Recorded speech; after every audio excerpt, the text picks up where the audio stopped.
Hello friends, this video is all about how to get admission in RLI. If you are looking for getting admission in RLI and you are having many queries, so this video is going to be quite useful. And this video I am going to talk about what's the qualification required, how you will come to know about the RLI admission forms, where to apply, what's the deadlines, when the classes will start, and how long the classes will last, where it's a mandate to have 100% attendance. All your queries will be answered in this video. It's a common myth that I'm not sponsored, I will not be able to get admission in RLI. So friends, even if you're not sponsored, you can get the admission in RLI and I will let you know how.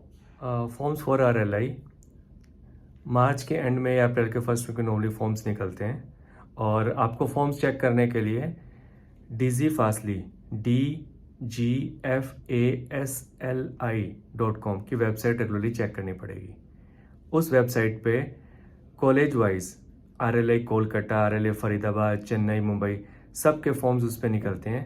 Prospectus अलग से download होते हैं, तो आपको वहाँ से इनके prospectus download करने हैं। उसके बाद हर फॉर्म को भरने के बाद आपको कोरियर से RLI या CLI में उसको भेजना है। अगर आप स्पॉन्सर्ड कैंडिडेट हैं तो आपको फॉर्म के साथ अपने एम्प्लॉयर का कंसेंट लेटर, उनका फैक्ट्री लाइसेंस भी उसके साथ अटैच करना पड़ता है। नॉर्दर्न स्टेट्स के लिए जैसे कि हरियाणा, पंजाब, जम्मू कश्मीर, उत्तराखंड, RLI फरीदाबाद में आपको फॉर्म देना है और आपका एडमिशन भी RLI फरीदाबाद में होगा। ऐसे ही जो स्टेट्स यूपी के पास हैं तो उनके लिए RLI कानपुर। तो हर RLI का एक एरिया, एक जुरिडिक्शन है जो आपको प्रोस्पेक्टस से पता चलेगा और आपको उसके अकॉर्डिंग वहीं पर ही अप्लाई करना है और आपको एडमिशन भी उसी ही RLI में मिलेगा। CLI मुंबई में आप एडमिशन, आप भले कोई सी स्टेट में भी है लेकिन आप CLI मुंबई जो कि सेंट्रल लेबर इंस्टीट्यूट है वहाँ भी एडमिशन के लिए आप अप्लाई कर सकते हैं। आपकी क्वालिफिकेशन BSc है, MSc है, डिप्लोमा है, इंजीनियरिंग है तो आप इस कोर्स के लिए अप्लाई कर सकते हैं। BSc MSc के लिए आपके पास सब्जेक्ट्स में फिजिक्स केमिस्ट्री होना मस्ट है और अगर आपने BSc MSc या डिप्लोमा किया है तो आपको उसको कंप्लीशन के बाद एटलीस्ट 5 इयर्स का एक्सपीरियंस होना चाहिए, जबकि अगर आपने BE या BTech किया है तब आपका मिनिमम 2 इयर्स का एक्सपीरियंस भी काफ़ी है एडमिशन के लिए अप्लाई करने के लिए। फॉर्म भरने के बाद पहली प्रोसेस होती है कि आपका फॉर्म चेक किया जाता है कि आप बेसिक एलिजिबिलिटी कंडीशंस को मीट कर रहे हैं कि नहीं। अगर आप उनको मीट करते हैं तो आपका first round of selection complete हो जाता है और आपको इंटीमेशन आता है सेकंड राउंड के लिए, जो कि है इंटरव्यू राउंड।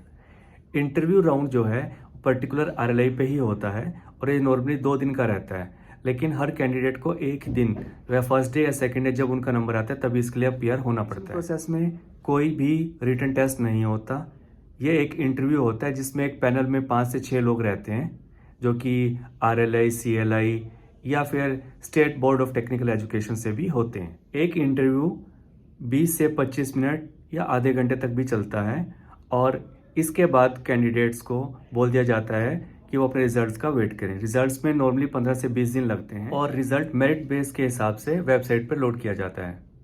सिलेक्शन प्रोसेस के अंदर पर्टिकुलर स्टेट का जो रिजर्वेशन पैटर्न है, रिक्वायरमेंट्स हैं, वो फुलफिल की जाती हैं और उसके बाद ही मेरिट लिस्ट बनती है।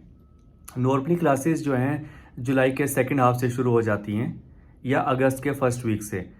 अलग अलग RLI का क्लास स्टार्ट का जो प्रोसेस है वो डिफरेंट है, लेकिन मोर और लेस अगस्त तक सबकी क्लासेस शुरू हो जाती हैं। क्योंकि ये कोर्स पूरा 1 साल का है तो इसको 3 पार्ट्स में डिवाइड किया गया है। फर्स्ट सेमेस्टर जो रहता है वो दिसंबर तक रहता है। दिसंबर के बाद 1 से 1.5 महीने के लिए आपको प्रोजेक्ट करने के लिए या ऑनलाइन किसी कंपनी में आपको जाना होता है जहाँ पे आपको अपना प्रोजेक्ट या जो उससे रिलेटेड एक स्टडी आपको दी जाती है वो आपको कंप्लीट करनी पड़ती है।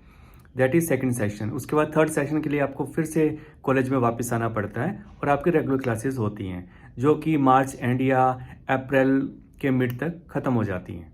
क्योंकि ये डिप्लोमा कोर्स क्लासरूम बेस्ड है तो आपको इसमें मिनिमम 75 to 80% अटेंडेंस जो है इंश्योर करनी पड़ती है। इट इज़ 75%, लेकिन प्रोस्पेक्टस में आप चेक करना कि इस बार के लिए 75 या 80 जो भी है तो आपका इंश्योर करनी पड़ेगी और इसमें बिल्कुल भी ढील नहीं दी जाती है। तो ये चीज़ आप पहले से इंश्योर कर लें। अगर आप 75% अटेंडेंस दे पाएंगे, क्लासरूम अटेंड कर पाएंगे, तभी आप इसके लिए एनरोल करें। अगर आप नहीं कर पाएंगे तो बाद में आपको एग्ज़ाम में नहीं बैठने दिया जाएगा। कोर्स में एडमिशन के लिए जो स्टूडेंट स्पॉन्सर्ड हैं उनको प्रेफरेंस दी जाती है, लेकिन इसका मतलब ये नहीं है कि जो इंडिविजुअल अप्लाई करते हैं उनको कंसिडर नहीं किया जाता है। अगर आप इंडिविजुअली अप्लाई कर रहे हैं और आपका इंटरव्यू अच्छा जाता है तो आपकी भी सिलेक्शन की पॉसिबिलिटी उतनी ही है जितनी स्पॉन्सर्ड स्टूडेंट्स की है। तो आप इसके लिए अप्लाई करें और मेहनत करें। अगर आप इंटरेस्टेड हैं कि इंटरव्यू के लिए आरएलआई में एडमिशन के लिए आप कैसे प्रिपेयर करें, आप उसके लिए कुछ रिपोर्ट्स चाहते हैं तो मुझे कमेंट सेक्शन में लिखिए और मैं आपको इसके लिए डेफिनेटली हेल्प करूँगा।